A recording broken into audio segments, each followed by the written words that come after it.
In this review, I'm going to be showcasing the Daniel Defense front and rear sight set for the AR15 platform. Now, these are fixed sights. They don't flip down, so you need to take that into consideration if you are going to purchase these. Either you're not running an optic and you need and you're good with fixed mount sights, or you're running an optic and you still want fixed sights.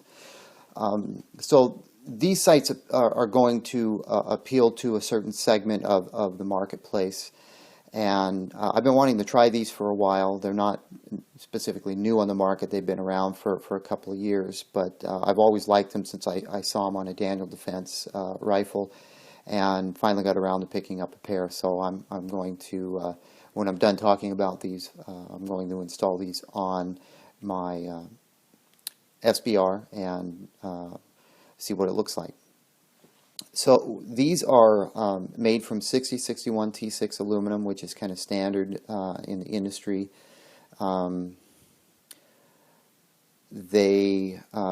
Defense refers to the rear sight as an A1.5 rear sight, and I'll talk about that shortly. Both of them weigh about 2.8 ounces, so they're very lightweight. They have a Type 3 hard coat anodized finish. Of course, they're made in the USA. They have Daniel Defense's warranty, which I do believe is a lifetime warranty. The boxes that these ship in are very nice. They've got padded foam on the inside of them. The front sight carries a part number of DD-04013, excuse me. Nice padded foam. You could definitely keep these and reuse these boxes for something else.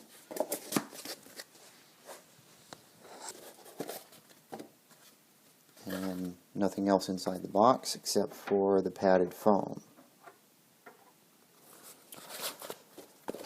Okay, I've not used these or installed these. I did take them out of the box and take a quick look at them. The fit and finish on these is excellent, which is exactly what I expected from Daniel Defense. Nice flat black finish. All of the edges are smooth on this. The radiuses are smooth.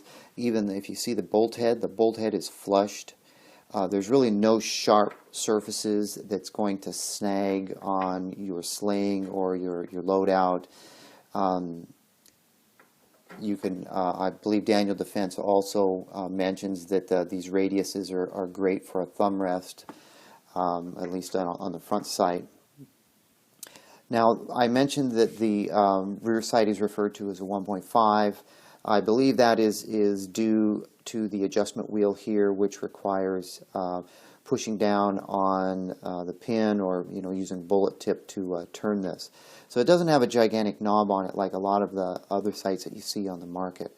You can see that this dial does not stick out very far. I've seen a lot of different sights on the market that have these gigantic dials on them that stick out, and I don't like them. I know it's easy to make adjustments with the larger dial, but my philosophy is that once I get it sighted in, I don't need to mess around with it. So if I need to use a bullet tip to do this, and in other words, I need to use a tool to do this, that's great. Once I get it sighted in, I don't really need to mess around with it. So having the ease of adjustability of a large knob that I can rotate with my fingers is not needed. Knobs get bunged up. They get caught on things. If you bump them, then they can turn on you and screw up your sight settings. So I never really cared for them. I've always kind of liked this design, so I'm glad that Daniel Defense actually carried that design over with these particular sights. The bolts, like I mentioned, the bolt head is flush, and the bolt actually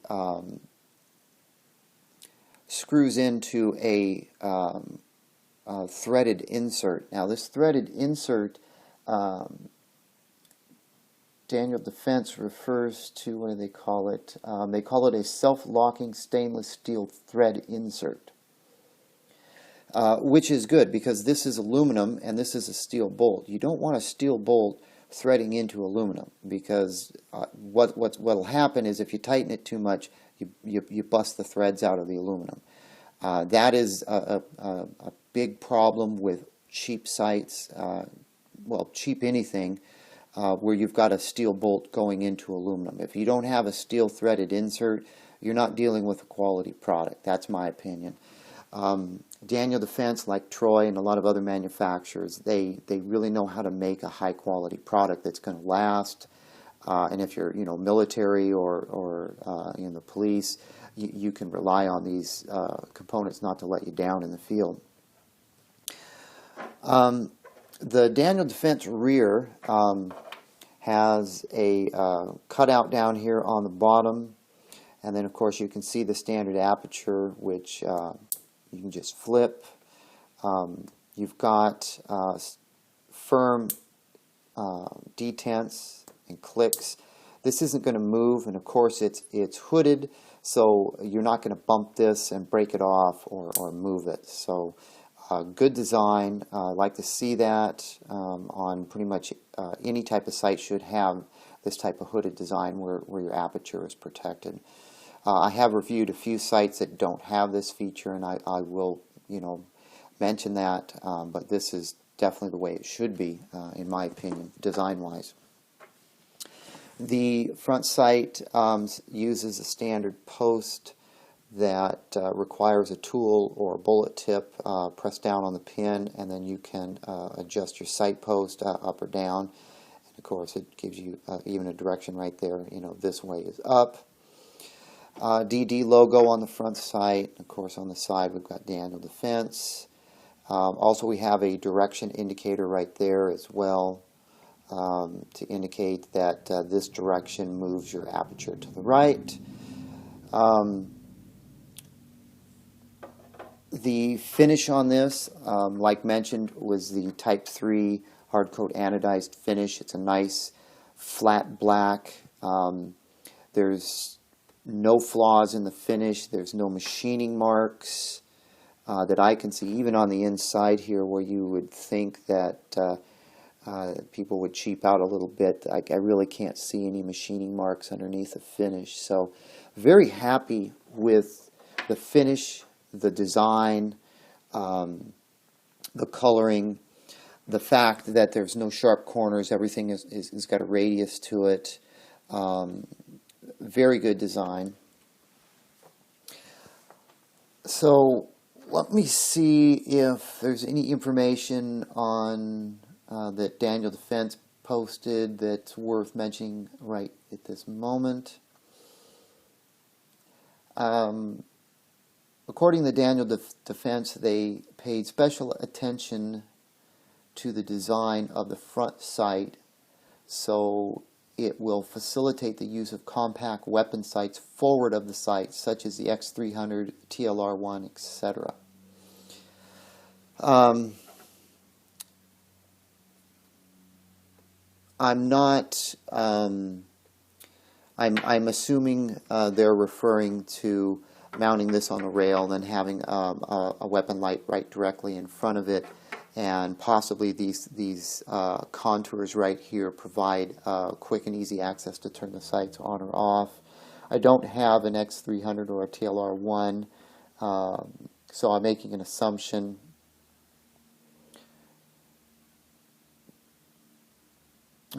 There's pretty much everything I mentioned.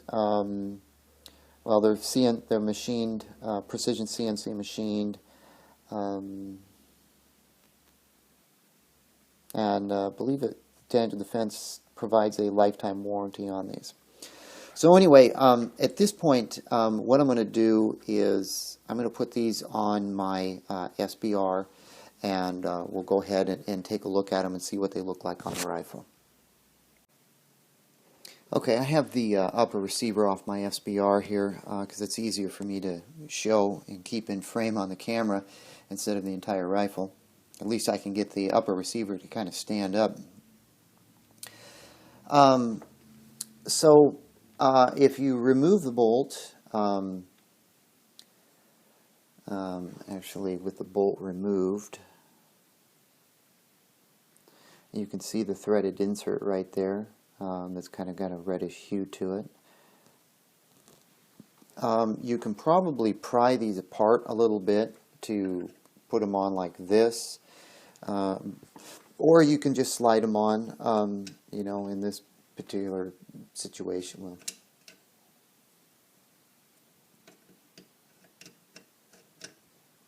if I was to put it as far forward as possible, I believe that's about as far forward as it would go right there.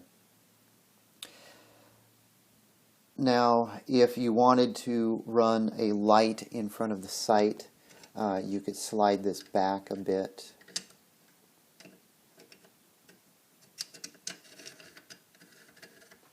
And I have a in-force light right here, just so we can see what this looks like.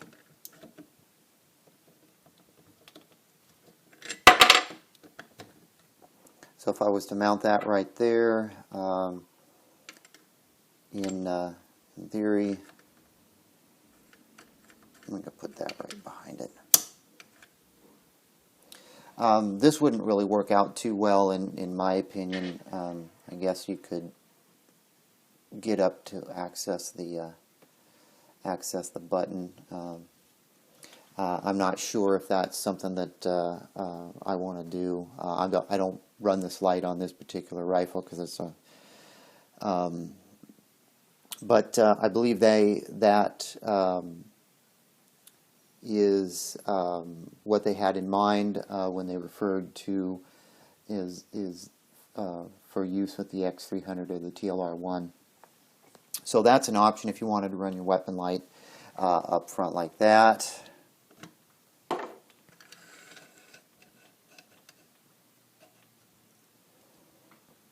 And then, of course, the rear sight, just you can pull back on your charging handle and slide it over, which is what I did. Or you can spread the two halves of the sight just a little bit and get it over the Picatinny rail if for some reason you can't slide it over. And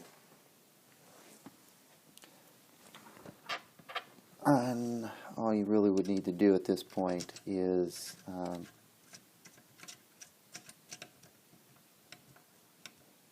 and since the steel insert is self-locking, you don't really need to use any Loctite. At least that's my understanding.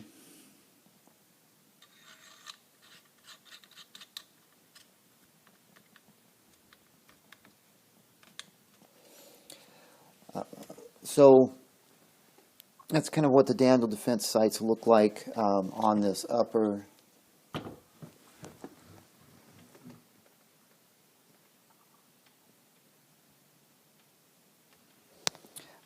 one of the other things is with the, like mentioned, when I tighten the screw all the way down, it'll be flush. The sight's not really going to impede your ability to get to your charging handle.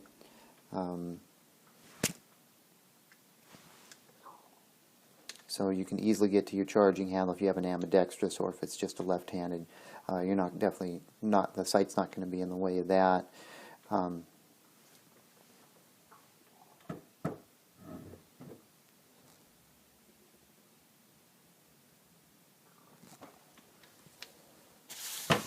Installation obviously is very simple on this.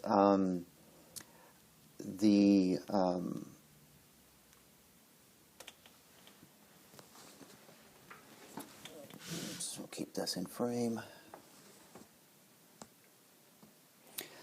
I like the way these look on this SBR. I'm going to run it like this next time I go out to the range and get these sighted in. And I'm probably going to go ahead and keep these on this rifle. I like the sight picture on it. I like running irons. Sometimes I run a red dot. I have a TRS 25 for this as well, which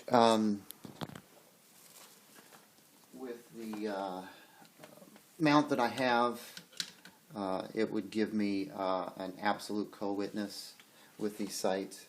So I'll try running it with the TRS-25 on it and with them off, and see what how well I like it. I'm used to running flip-up irons, and I'll normally run the red dot, and if I need the irons, I'll flip them up. So this is kind of a change for me. This is new. I'm not sure if I'm actually going to like having co-witness all the time. So I won't really know until I get to the range and try it. And I'll report back in another video how well I like it after I've used it for a bit. So I'm going to wrap this video up. Daniel Defense, fixed aluminum sights, front and rear, 2 thumbs up, quality, fit, finish. Price-wise, the price is great on these. If you don't mind having a fixed sight versus a flip-up sight, I can't imagine anything else on the market being better than these at this point, but that's my opinion. So